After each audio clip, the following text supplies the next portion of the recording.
Namaste and welcome, everybody. Happy Thursday to you all. Today, I'm doing a joint live with Jeff. It's going to be one of the most amazing lives we ever had for those of you who are dating. So, welcome everybody. Welcome. I'm doing a live from YouTube and also Instagram. Welcome everybody. So, the topic of the day today is, are you dating? Are you in a relationship? And what are the red flags if you and I are on a dating game or if we are in a relationship? So, right off the top, I want you guys to pay attention. This is for you, not the other side. Is when you be going to date someone, make sure that you did not create a story because stories are dangerous. And what I mean by that is that somehow through dating apps, Instagram, Facebook, or wherever, you start having a communication with someone and you were curious to see who this person is. And you kind of went and searched around. Jeff, I'm sorry, I'm getting a background noise. And somehow you guys are looking at going through his or her pictures, and you're saying that, seeing that he's having parties, you're seeing that he's in the Alps and Eiffel Tower in the background, and he's swimming, he's on a boat, and he has a pet, and you're all excited, and you're like, oh my God, this is the person that I want. They seem like they're having fun and it's fantastic and I really want this person. So what I want you to be careful about is that we create a story in our head before we even meet someone, and don't invest before you even get to the first date, right? So what I wanted to tell you guys is to go totally empty, without any imagination, without giving yourself like hopes of this. I'm hoping this could be it. And a lot of time, as we know, we are so desperate. We're going with that desperation because we probably been in a dating game for a while, and people start ghosting us and it didn't go anywhere. So now we really going with that desperate energy that we so badly wants this person to be our ideal soulmate. So go empty. That's number one. Hi, Jeff. Welcome. Good morning. Well, good morning to you too, Jeff. So we're going to dive into this topic and we're going to count down the red flags. So to me, I'm going to start out by number one red flag: when you are going on a date and this person is just so overwhelmed by you guys, and is you are the most beautiful, gorgeous person that this person has ever met in their entire life, and you are a full package that they were waiting for. And they've been on a dating game, but everybody has something that they really wanted. But now, as they met you right now, you happen to be the whole package. And before, right on the first date, this guy is in love with you and is sharing his entire life with you, and they're ready to write a poem. That's red flag number one. And I tell you guys why: because there hasn't been any investment for them to earn all this thing. And hey, dude, you don't really know me, you just met me, and you have already decided that you want to spend the rest of your life with me. So to me, that's red flag number one. Jeff, to you, what do you think? I don't know if I agree. I mean, I do and I don't, because human beings we are weird. we behave very weirdly. And, I've come to the conclusion in my life that the way that we consume anything, a person, a product, a place, an idea, is the same. It's all like a marketing funnel. There's awareness. We have to become aware of something. We become interested in it. We desire it, and we take action on the thing we desire. Now, let me make a parallel here that might seem a little funny, and I think it should be, which is, let's say I'm shopping for a car.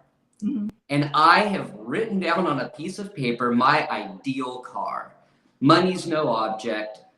I just want the car that is absolutely perfect for me. I know the color I want. I know the interior I want. I know the amenities I want. I know everything about the car down to every last detail. I go shopping for cars and I look at all the different lots. And then one day I see it.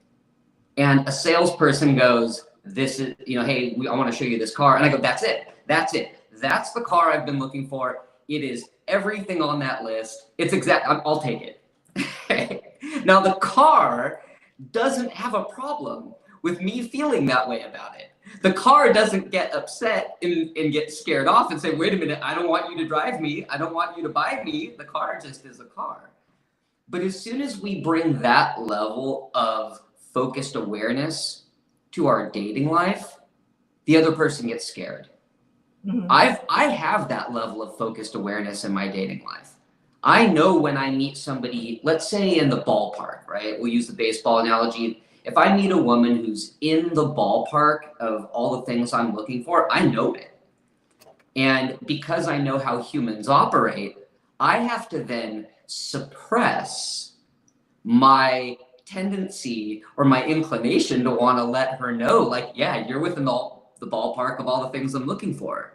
Because if I tell her that, unlike the car, she's going to get defensive or scared and maybe run off before giving me a shot. So one of the things that, I talked with you before we did this, and I told you that what for me, a red flag is to take responsibility for our own reaction to somebody. And that reaction could take on, do we love this person? Why? Do we dislike this person? Why? Why are we reacting the way that we're reacting? Because, the person could be super crazy charming and we just fall in love with the person instantly because they are crazy charming. Maybe they're narcissistic or manipulative. Or maybe we dislike them because we're scared, or maybe they're being a little too nervous and talkative, or something. Maybe they had a bad day and we're just not even giving them a shot because they had a bad day, when really, if we were aware of our own trigger reaction, and we set that aside, we could make a lot more level-headed choice and evaluation of the person in front of us. Yeah, yeah, that's exactly my point. I mean, if you're meeting someone for the first time, you don't know what side of this person. So it's very irrational decision that right away you say you are it. Dude, you Mm, don't know me. You haven't seen me on my fourth stage and we haven't really invested anything. Sometimes mm. I think, correct me if I'm wrong, sometimes I think when people who so quickly they decide that you are it and you are the everything that they were looking for, and if someone can make without any investment can make such a quick fast decision, that's a red flag because you haven't really given it enough time to do that. And if you can make that quick, irrational decision so fast, then people who are like overly sensitive, overly passionate, that love and everything can burn that down very quickly too. Let So me jump in there, Sudhi, not to interrupt you, but I think you and I are both talking about the same thing, and I think that what we haven't distinguished is really what knowledge has been gleaned about the person that we're on a date with. Because I agree with you. I actually do agree with you, and I also agree in what I said. but again, we haven't described. So, often you might have, if I'm going to go to the traditional kind of gender attractor switches, we get men who are typically adored or admired for their accomplishments and achievements, and women who are adored for their beauty. So, sure, if a man shows up on a date and she's the most beautiful woman that he's ever been on a date with, and he's intimidated by her beauty, and that's all that she's given him, she hasn't given him anything else, and he's all about her, it's gonna fail, and she knows it. And she knows, like, look, you're blown away by my looks, and you haven't learned anything about me, so I know that your attraction is disingenuous. And likewise, if I'm on a date with a woman and all she wants to talk about is my money, my money, my money, my business, my business, my business, my accomplishments, my accomplishments, my accomplishments, it's like, oh, okay, so do you care about anything else about me, or are you just interested in the kind of life that I can provide for you and nothing else? And it's like men and women can both sniff that in the other gender. Yeah, now something that I want to say, it could be that because I don't want to generalize, but we all know that men, we hear that very often, that they want to get in your pants very quickly. So Mm. a lot of compliments that's been thrown out is just to have your good side, and in the back of their mind they're thinking, am I going to get you or am I not going to get you? But on the contrary, I'm going to add something else which I notice is being dismissed by a lot of women, is that when a guy tell you, I'm just dating casually and I'm not looking for anything seriously. And women oftentimes don't listen to that. I don't know what the background is. Could be, like I said, desperation that we so badly want, or we like the idea. We have this idealist in our mind that this is the person that I really want. So we are going on a date with our rosy glasses, and our lens is not very clear. So we're dismissing a lot of red flags. It could be that too. But on the contrary, I did many coaching sessions with women, and I said, well, didn't you guys talk about any of these things at the beginning? And she's like, yeah, he said he was just casually dating. And I thought that he didn't mean that.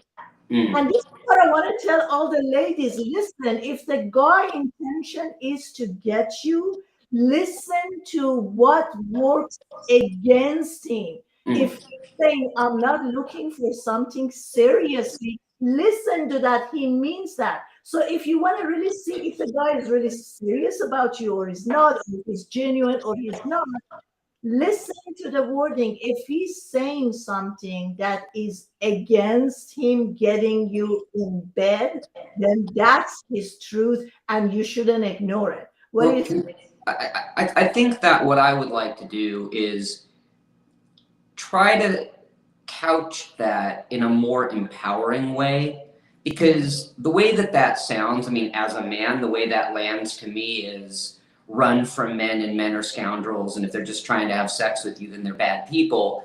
And I don't think that's a very fair context to create, because, and this is going to be different from culture to culture, from country to country, but here in the United States, especially here in California, in Los Angeles, there are tons of women that are having casual sex. Tons of them. Mhm. And I know, and even if they're, let's say they're more atheistic, non religious, they don't have a moral code, they don't really care, they're just out there having as much fun as they can. And that's on one end of the spectrum. On another end of the spectrum, I know a woman personally who, when she's a very, very devout Christian, in fact, at this point, she's actually a preacher. And when she was dating and looking for her husband, she said that she was given this advice to go on as many dates as she could. And she told me that she went on the order of like 200 dates. She said that she had nights where she had dates back to back, and she literally had the men on a clock. She's like, all right, your time's up. I got to get to my next one. Now, to me, that's funny. it's also a problem if that's funny and okay if we're talking about a woman doing that. But if I said I was going on 200 dates, you'd be like, oh, you dog, you pig, you scoundrel. And I don't operate that way. I look for an equal playing field. And so the way that I feel we should be empowered around that topic is, as you said before, he said it, so don't ignore that he said it and be intentional from the very beginning. Like, why are we here? Well, I'm dating casually. Well, she might be dating casually too. And there's no problem with that. Where there's a problem is if he says, I'm dating casually, and she says, well, I'm not. I'm looking for a partner. But she ignores that. Or he's looking for a partner and she's dating casually and he ignores that, and that's where we get into trouble. I don't know if it's so much of a flag, because to me, I think that a red flag is a very specific thing. It's like warning, danger, danger. And I don't think that somebody's dating intentions is a warning or danger sign. I think it's simply information that we can choose to ignore or not ignore. Mm. But from what I know, the majority of women who, at least, or girls who've been my student or who had session with me, they're looking for a long-lasting relationship, possibly marriage. And when a guy said, I'm just dating casually, they ignore that because they so badly wants to get married. And where they go wrong is that they think by continuing this casual dating, the guy is going to change his mind. And I see that very often. It happens with women. And I'm like, okay, but he spoke his truth. He said at the beginning that he was dating casually. And she says, I thought he's going to change his mind. Listen, guys, when someone tells you something, please listen to it. For you staying longer than you should in a relationship or a dating that is not what your intention is, it's mainly wasting your time. Just because you're staying in a relationship long enough, he's not going to change his mind. Actually, what you're doing is you're kind of stopping his progress from transformation. Maybe what he's saying to you that I've been hurt in the previous relationship. I don't want to take anything seriously because I somehow subconsciously I feel like I haven't really done the inner work. I'm not really healed. So I'm not looking for something seriously because I'm not ready yet to take that step. Or maybe I'm at the very vulnerable place that I've been hurt so many times before that I don't want to be hurt anymore. And by you not listening to that and staying and elongating that relationship, all you're going to do, you're going to stop his process, whether it's healing, whether it's transformation, and he's not going to change his mind. And oftentimes we think, but I loved him so much. Just because you love somebody a lot, it doesn't mean that they're going to love you more. So sometimes women wake up. Sometimes you think, oh, I'm going to be so fantastic and I'm going to be everything that you lose yourself in a relationship and you try so hard to be everything that he wants. And then you get exhausted and then you see that 2 years, 3 years has passed. He's not making any move. He's not giving you the ring. He's not doing any of that. And then you become miserable and you said, oh my God, I wasted. And then you want to pull this guilt trip to the guy that I invested 3 years of my life. Well, whose fault is it? Yours because you didn't listen. That's a lot of ground. So yeah, let's sorry. It's like I'm listening. I'm like at every point I had something I wanted to jump in, but I wanted to give you your space there. I think that one of the things that we said in the very beginning, really for me, I said is the first flag is what is our trigger reaction to somebody, and I've spent a lot of time meditating on why I feel a certain way, why I don't feel a certain way, why I think she feels a certain way or why I think she doesn't feel a certain way. Because those are kind of the four levers. Do I like the person? Why? Do I not like the person? Why? Do they like me? Why? Do they not like me? Why? That's kind of it. So when I look at those things, I feel like we don't give enough mindful attention and think on what that is. So, in the case of what you're saying here, when somebody feels a bit too invested, is they might not be checking their own, like what's actually triggering their attraction. And sometimes we get caught up in the game of it, and women are taught. Women and men are kind of taught by society and through experience how to be, and women might be nurtured to make getting in their pants a prize to be won. It's a game to be played, and men are after that. And so, as long as you can kind of hold it off, and keep him playing the game, then you've got him, and you've got him on some sort of hook. Well, in the exact same way, a woman is basically entered herself into a game, as you say, where there's nothing a woman wants more than the challenge to be like, I'm the one that's going to get him to settle down. That's the little game that she has decided to play with herself. So she goes, I know I'm going to give him the sex. And by doing that, I'm going to get him to settle down with me. And in both of those games, they're horrible. They're horrible because they're both inauthentic. And in neither of them are the two people coming to each other truly, authentically, and saying, look, this is who I am. This is what I'm looking for. You're dating casually. Why are you dating casually? How about that? Why are you dating casually? Because I think that most people want to end up with somebody. We're designed that way.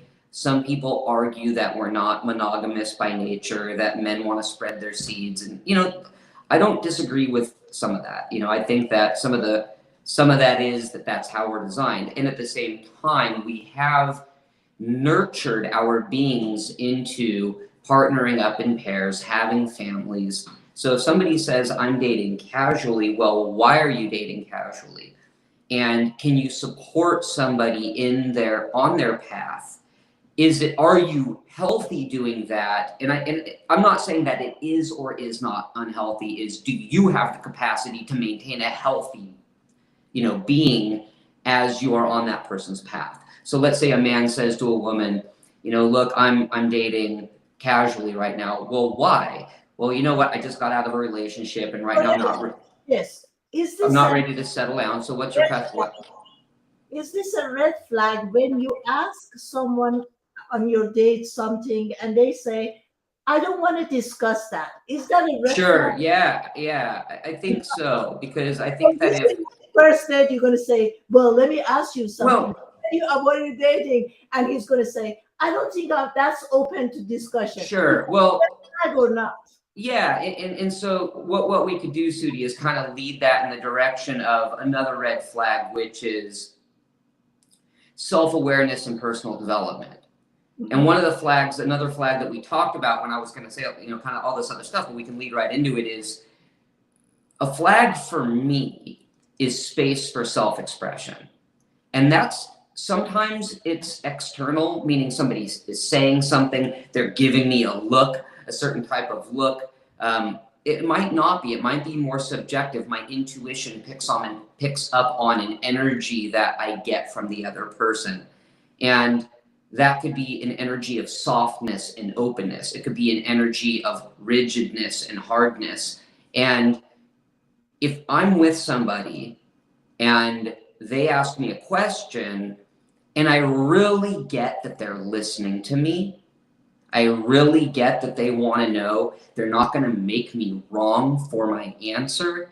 So I say something, oh, yeah, but, well, to me, I think yeah, but are two of the most dangerous words in our language when followed, when but follows yeah. Because yeah, but means I didn't listen to anything you said, and I'm just going to tell you my position and how you should believe my position. So if I'm on a date and a woman's like, well, yeah, but, or aha, see, and I keep feeling like I'm in this gotcha way of being, well, that's going to shut me down pretty fast. Mhm. Now, in our example of the man wanting to date casually, and of course the genders could be reversed, but in our example that we're going with, if he says, I don't want to talk about that, and she really is a transformed woman, she listens to you, she listens to other people, she's getting coaching, she's doing seminars, she's living an intentional life and a self aware life, and she's practicing all these things. And he's just shut down and doesn't want to talk and whatever. That's a point for her, just like in my example with a woman, because I'm very self aware. I do a lot of seminars, obviously. Here I am as a coach, as somebody who leads in this stuff. So if I'm with somebody, if she's with somebody, and the other person is just completely shut down and not allowing us that space to express ourselves or engaging in our dialogue, absolutely, absolutely red flag. Next question. I want to move on a little more quicker because we only have 15 minutes left. So, is it a red flag if she or he start talking about all of their exes Hmm. too much, and it happens that all of their exes are narcissists and they are a total victim? Is that a red Hmm. flag? Yes or no? Yeah, I think that that's a maybe. And I think that in the example you gave, yes, I I am not into rigid rules, and I know a lot of people are. And the problem I have with the rigid rules is that rigid rules are self-righteousness. They are self-righteousness in action. It means I'm right, my rules are right, you're wrong, and if you violate my rules, you're certainly wrong, and I'm a better person than you. And so I try to avoid the really hard, rigid rules. And talking about the X is one of those that has a lot of agreement in the world. And again, I would say it depends on how it's couched. Meaning, if you are a self aware person and you can really be with somebody's communication and you're with them talking about their ex, and all they do is talk about their exes, and it's like they're not even talking about you. First of all, if all they're doing is talking about their exes, I'm concerned because it's like, how come you're not like, obviously you don't care about me, you're not interested in me, all you want to do is lament your past life. And they're And like they're showing you they're not over their ex, and exactly, and then back exactly, and back because all their energy is still over there. and all their energy is still back there. That's absolutely correct. Now, what I think, and I've experienced personally, is there is a healthy way to talk about your ex. Why? And when we were discussing this before, and I said it's like applying for a job. If you go to a job and you've been fired or you've quit, you don't show up for a job interview, especially as you get older, and they're like, well, tell us about your past jobs. And you're like, oh, that's off limits. We can't talk about that. It's like they want to know why you were fired. They want to know why you quit. They want to know what you learned, and what you learned is really it. So if I do talk about my exes, and for me it's actually like I want to see if, because I speak about it in a healthy way, and if the woman gets all triggered and has a problem with it, that's a red flag for me because she's not giving me the space to express myself. Now, the way that I would speak about my ex typically is I'm a better person now because we broke up. Now, that doesn't mean that, what I mean by that is I realized how much of an idiot I was. I realized what I took for granted. I realized how I let the small things really destroy something amazing. So, in that great loss, I've learned I'm not going to take my next girlfriend for granted. I'm not going to sweat the small stuff. So if we can couch it in that way of we grew, we had a lesson to learn and we grew from it so that for my next person, I'm going to be that much better and more attentive and more amazing. To me, that's, I want to hear that. I want to hear that. Hmm. So I wrote some questions so I won't miss anything. What about if you're going on the first date and the guy is saying we shall split up the bill? Is that a red flag or not? I think it depends where in the world you live. I've been on dates with some pretty wealthy women, and I find it a bit ironic that they're incredibly successful in kind of the culture, living here in Los Angeles with the culture of feminism and the culture of equality. And I'm on dates with very wealthy, independent women. And it's like, but you're the man, you pay for the date. And I'm like, really? Okay. It's like, and I grew up with a provider mindset. I grew up with a very classic gender role mindset. So my mindset is to pay for the date. It is to take care of things.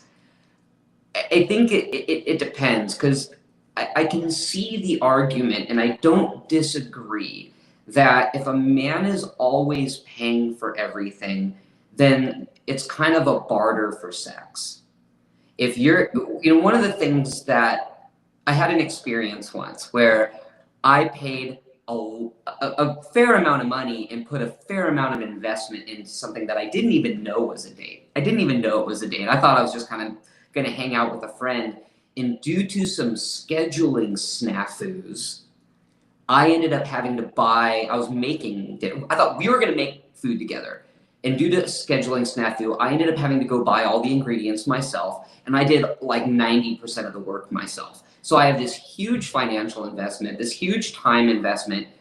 And she shows up and we're talking and she's like, yeah, I kind of just want to like be friends and get to know somebody over time. Like, I don't want to have sex right away. I used to do that, but I don't do that now. And I think that it needs to take a while to get to know somebody. And I thought, are you going to tell me that before or after I spent all the money and all the time getting ready for this to happen?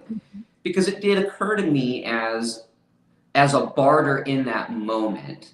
Like, well, if you're going to take a while to get to know me, and we're going to be friends for a month or months to see if we're compatible before anything moves in any sort of romantic direction, that I think it's absolutely fair that we act in a platonic, equal way and we both pitch in and pay for, share the cost of things as we get to know each other. Guy coaches, and they're like American guy coaches actually, and they say if the guy is asking you to split up the bill, basically walk away, because somehow probably in the middle of the thing he realized, oh, she's not as pretty as her picture, or she's not the one, so let me just not waste any more money. That's another coach way Sure. viewing stuff like that. But generally, I would say, well, it of course is different, but the 50-50 should be, let's say you are in the middle of conversation and you ask like, okay, this could come up or might not. How much money do you make? And the guy is saying, I'm making 10 grand a month. And how much are you making? And you're like, oh, I'm making like 2,500 a month. And the guy is saying, let's just split it 50-50. That's not, that's an indication that you can get that, okay, this guy is not being fair, because dude, if you're making 10 grand and I'm making 3 grand, then it shouldn't be 50-50. Maybe it should be 70-30, but that's not a big deal. So what else do you see as a red flag that we should just run away? I think that because that's such a big issue, and I think that everybody has different feelings on it.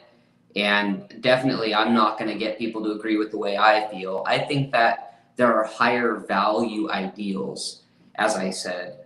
I grew up in a very patriarchal household. I grew up with a patriarchal mindset, a provider mindset. I have provided for both my long-term girlfriends. I was the provider, and so even with that mindset, I also am very aware of feminism, equality, and as I said, having been on dates with very successful independent women who then still wanted me to take care of everything financially. And I thought, this isn't right to me. And I think that in the conversations of equality and conversations of, gender roles, I think that and then what each person's looking for, I think there are higher level ideals that really ought to govern, the way that a bill should be. It's really easy, and there's just stuff I don't want to get into on this, but there's a lot of research, out there of wealth and income and purchases and asset purchases and things like that that factor into this. And I think that I think if women want to be equal side by side, I gotta say that I think that bills might need to be split because it's like, well, we're looking for equal partnership here, and that's part of equal partnership. Maybe to make somebody feel good emotionally, it's, hey, look, the first one's on me, the next one's on you, and now we can have some sort of reciprocity going. But I'm just not going to subscribe in the current state in this country of feminism and equality. I'm not going to subscribe to the idea that at the exact same time, men need to be fully financial responsible for dating and romance. So, is it a red flag if, for instance, you plan on going to a restaurant, but it didn't happen? You walk there and they're like, sorry, we overbooked or whatever, blah, blah. And then suddenly she starts throwing a tantrum or she's being pissed off and edgy Mm. and stuff. Would you consider that as a red flag or not? You're painting the stereotype of high maintenance. By the way, I wanna say one last thing, and then and I'll answer that. I went on a date recently, and we went to dinner, and I was fully prepared to take care of the bill, fully prepared. And when the bill came, she was trying to give me $20. I said, no, no, like it was like $50, I think, for the two of us. And I was like, hey, look, no, no, no, I got this. And she's like, no, like I want to pitch in. I like her so much more because she did that. I don't like her less. Like, I have admiration and respect for her because she just insisted on pitching in. That might just be me. Anyway, now as far as like somebody complaining, yeah, I think that can go both ways. I think that anybody that gets their feathers ruffled really easily, when I was ever since I was a kid, even with my guy friends, whether it's romantically with my girls or even platonically with my guy friends, for me, the company that I kept was always more important than what we did. And so if somebody starts really complaining and getting upset about something not being fulfilled on, it it sends a signal to me that the thing is more important than me. And that to me is just a gigantic turnoff. It's a gigantic turnoff. Now, for other people, that's just me. But I Yeah. would say that But, when the girl is very much influenced by her girlfriend and their judgment about the person that she's dating or not. Is that a red flag? Or should we look at the groups of their friends because they said, what is that expression? People that you gather with, your friends, look at them and the way they are, probably that's who you're going to become or ended up. That's what Tony Robbins used to say. So, what if the girl is really being influenced by her girlfriends and their judgment towards whatever is going on or the person that they're going to date? I think that goes both ways. I mean, I think that the reason why so many men want to date a pretty woman is not because the pretty woman is the better partner. It's so that they can go show her off to their guy friends. They can say, "Oh, look at this really pretty woman I got. Aren't I cool? Look at how cool I am because I'm the kind of man that got a pretty woman." But So men do it. for the Men do it too. What? I'm looking for the if I'm influenced, but what I know, and so, but it's the or same thing. not. Yeah, absolutely. But I'm saying it goes both ways. And is it a flag? I think that because you talk in your coaching, in your teaching, you talk so much about the ego. Like you're focused, like I hear it in so much of your material. Ego, ego, ego. And it's the ego that cares. It's the ego that cares for the guy, how pretty the girl is so his friends can think he's a stud. It's the girl's ego, it's the woman's ego that cares that she landed some tall, handsome, successful man so that she can show him off to all her men or all her girlfriends. I mean, I'm not a tall guy. I'm only 5'6". I'm not that tall. And there are women that care about height, not because that guy isn't the perfect mate for them, but because their ego has an issue when they're out with their friends that they're not with some tall, successful man. They're like, well, yeah, but he's successful. He's handsome. He's intelligent. But she has some ego issue with it. And I think that, is it a flag? Sure, it's kind of in that whole world of personal Yeah, development, and I self don't growth. definitely want to be with someone who's going to get influenced by their friends, and I don't know what their experience is. Are they going to guide me to the, or are they giving me advice because they messed up so many times? Or if they're not an expert, I wouldn't really feel good about being with someone. So, moving on, this is the last thing we're going to talk about. Is it red flag if you're going out to a restaurant and that your date is talking down to the waiter or waitress? Is that a red flag? Yes or no? Write it down, Oh guys. yeah, Comment here. absolutely. Yeah, Absolutely. If you can't treat others with, if you're an unkind person, I don't even want to know you. yeah. I mean, I was at a club Saturday night, and I saw this very attractive woman being followed around by these two guys that they were with her. They were with her, and she sat down next to me at a table, and the two guys were on the opposite side, and I leaned over and I said, "So who are the two guys?" And she called them the ducklings. They follow me everywhere, and I was like, "Ooh, that is cold.